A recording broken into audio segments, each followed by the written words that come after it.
on that incident in Paris yesterday evening, first of all. The game will resume this evening with an entirely new set of match officials after the fourth official was accused of making a racially insensitive remark to one of the Istanbul backroom staff. Unprecedented scenes. Feels like a bit of a milestone event, though.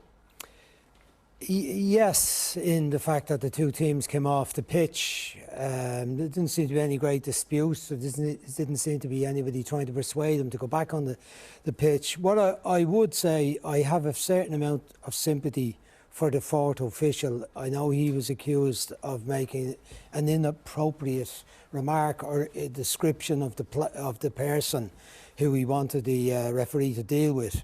But you have to remember, like, first of all, it was a Romanian set of officials. English is not his first language.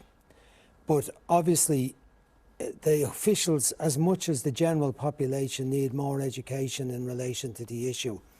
I think the problem hasn't been dealt with, or has been dealt with far too leniently by UEFA and FIFA for many, many years. I've said this before on the programme. Some of the fines that UEFA have given when there's been much more serious instance of racism towards players in the game by massive numbers of supporters. Also, the Italian federations and the Spanish federations have tried to cover up and have tried to dismiss it as a non-issue at times in their game. They're not the only countries, but they're two of the biggest nations in world football and the two of the countries that have the highest profile.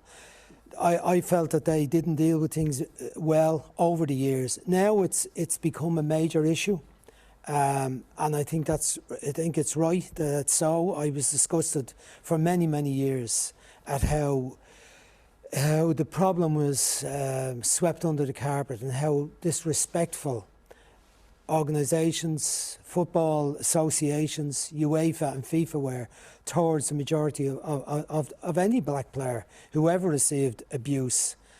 So I think it's a societal issue. We have it here in Ireland. I think the more it's spoken about, the better. The more punishments there are in relation to the game and in terms of setting an example with regard to what is not acceptable, and that we get change in a public attitude and everybody's attitude. I mean, people who pick up the idea of racism and think it's okay to abuse people, they don't, they're not born with that. They're taught by somebody else to behave like that. Well, just finally on then, can I just ask you in relation to the gentleman involved, the fourth official, there's talk that it'll be a 10-game ban for him. Some people saying he'll never officiate at that level again. You've said there, though, should it be a case of education and reform and working through that process, or is a guy simply finished after something like that at that level?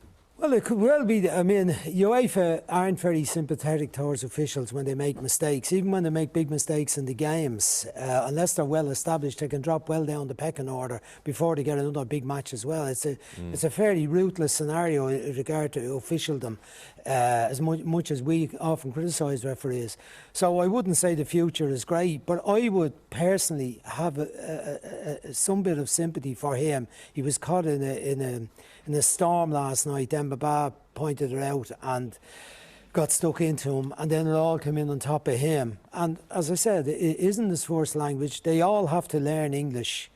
He obviously got it wrong, but I don't think that's the essence of the problem. The essence of the problem is educating everybody, and that it becomes totally unacceptable to abuse players. These incidents bring it to light, don't they? And hopefully we'll continue that education process.